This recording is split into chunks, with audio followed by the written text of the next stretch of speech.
There are at least 3 ways to build any EDH deck. Strong! Fun! And mean.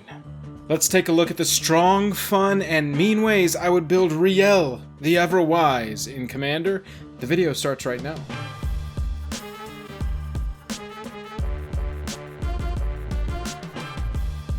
Special thanks to our Patreon supporters who power our channel. Check out our Patreon for monthly giveaways, exclusive content, and even a starring role in our fan fight series. Link in the description below. Hello and welcome to the day. Thank you for spending your time with us. Welcome back to another episode of Jake and Joel Are Magic. I am Joel. Today we are going to take a look at Rielle, the Everwise, an Ikoria commander, having to do with instants and sorceries. But first, if you liked the video by the end of it, consider liking and subscribing. They're right down there and it really helps us out. Let's jump over and look at Rielle, the commander. Rielle the Everwise is a 3-cost Izzet+1 legendary human wizard that says Rielle the Everwise gets +1/+0 for each instant and sorcery card in your graveyard. And whenever you discard one or more cards, for the first time each turn, draw that many cards. Really love that second ability. The strong way that we would build Rielle the Everwise is really leaning into the instants and sorceries in the graveyard theme. The fun way that I would build Rielle is Wizard Tribal, and the mean way that I would build Rielle is Wheel Strategy. Let's get into it. It's rare that I start one of these videos with a land, but Desolate Lighthouse just pretty much sums up everything we want to be doing with Rielle in Commander. That ability down there, Izzet+1 to tap it, draw a card, discard a card. Now remember, Rielle reads, whenever you discard one or more cards for the first time each turn, draw that many cards. So we're going to draw a card, discard a card, draw a card with Rielle, and that's really what we want to take advantage of. This is a commander deck that I want to run Faithless Looting in. Draw 2 cards, discard 2 cards, draw 2 cards is what Rielle says, essentially, when she is on the board and you cast a card like Faithless Looting. If we're discarding cards, let's run some Madness cards and really take advantage of it. Avacyn's Judgment is a good example of one. Madness of Red X. Avacyn Judgment deals 2 damage, but if the Madness cost was paid, it deals X damage divided as you choose among those creatures and or players instead. So we can get value as we're pitching cards out of our hand. Invade the City. I included this card because I don't think that I ever thought this card was going to make a video like this, but in this deck it works pretty well. We're going to amass X, where X is the number of instants and sorcery cards in our graveyard. We want to get them there, we want to flash them back sometimes, but we want to mostly take advantage of the fact that they have been discarded from our hand and they're in the graveyard. Speaking of flashing them back, Past in Flames is a perfect example of what we want to do. 1 red and 3 other for each instant and sorcery in your graveyard. Gains flashback until end of turn. The flashback is equal to its mana cost. We can also flash this back and be able to use it again. This spell is so powerful. If we're packing this deck full of direct damage and counter spell and copy spell and redirect and a bunch of Izzet style magic, that we can just fill up our graveyard with instants and sorceries. We're drawing cards with Rielle. This is a great strategy to go with on this deck. Jaya Ballard, 3 red, 2 other for a Planeswalker that actually works really well in this deck. Tick her up to add mana that can only be used to cast instant or sorceries, fine. Tick her up, discard up to 3 cards, then draw that many cards. And remember, Rielle is going to draw us a card for each card that we discard. So we could draw up to 6 off of 1 tick up of Jaya. And then obviously if we're able to protect Jaya, this is exactly what we want to be doing. You get an emblem with you may cast instants and sorceries from your graveyard, and if a card casts this way, exile it. That's fine at that point. We're flashing those things back for free, for their mana cost, to be exact.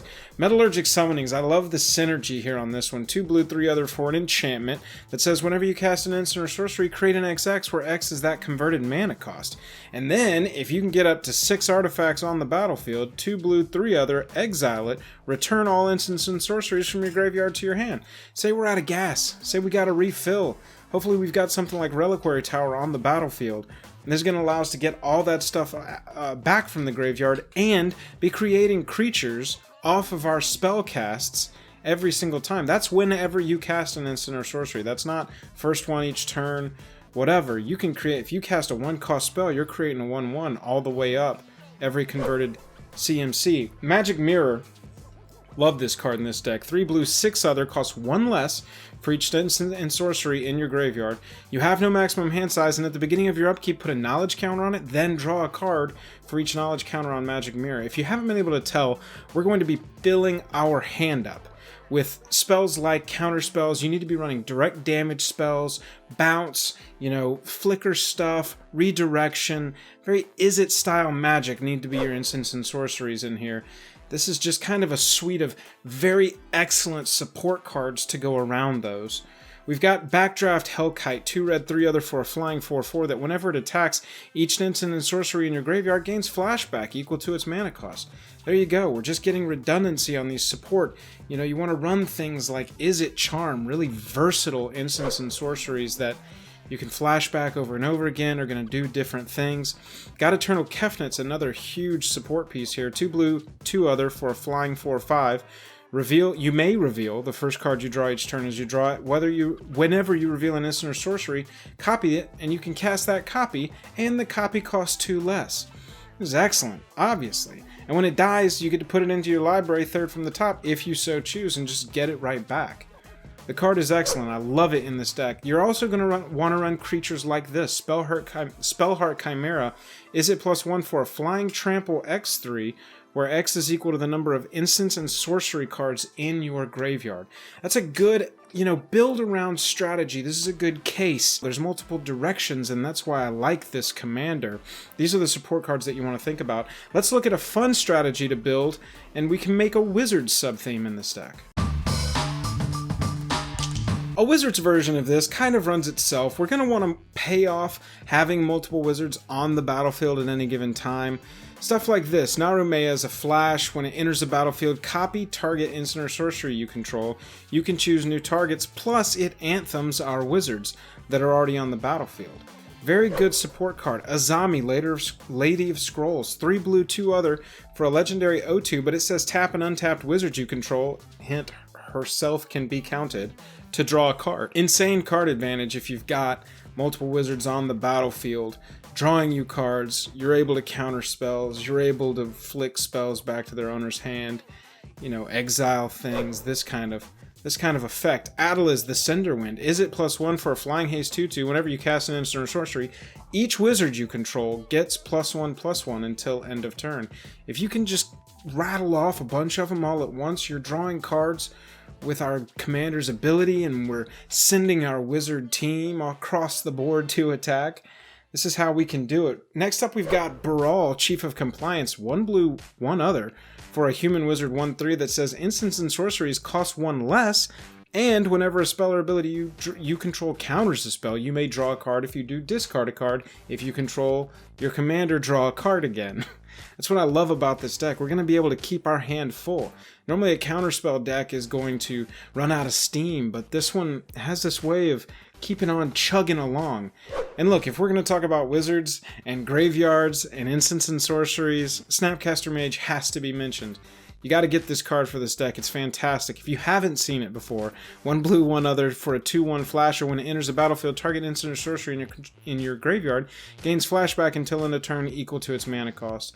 Similar to effects that we've had earlier on in the list, but Snapcaster Mage is just iconic and fits perfectly into this list. Let's look at the mean way that I would build our commander, and that is wheel strategy.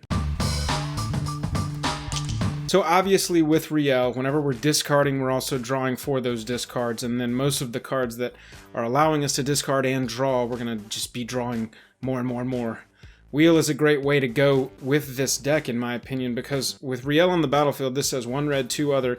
Each player discards his or her hand and draws 7 cards. So however many cards were in your hand, you're going to draw that many. Let's say you had 4. You discard 4, draw 7, draw 4.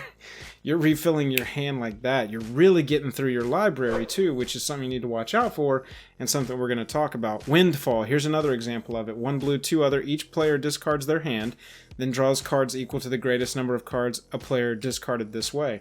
We're just wheeling through our deck. We're wheeling through our deck, and hopefully, we're keeping back a counterspell or two so that we can stop that pivotal spell for our opponent It's going to stop our strategy from going off. Here's another version of it. Redundancy. That's really what you want.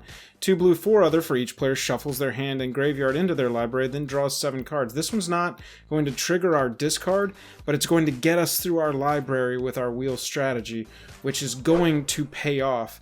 And I'll show you how. Forgotten Creation. 1 blue, 3 other for a Skulk 3/3. At the beginning of your upkeep, you may discard all cards in your hand. If you do, draw that many cards. This is absolutely a house in this deck. With our commander on the battlefield, you can choose to discard the cards. You're drawing that many cards, then you're drawing that many cards again.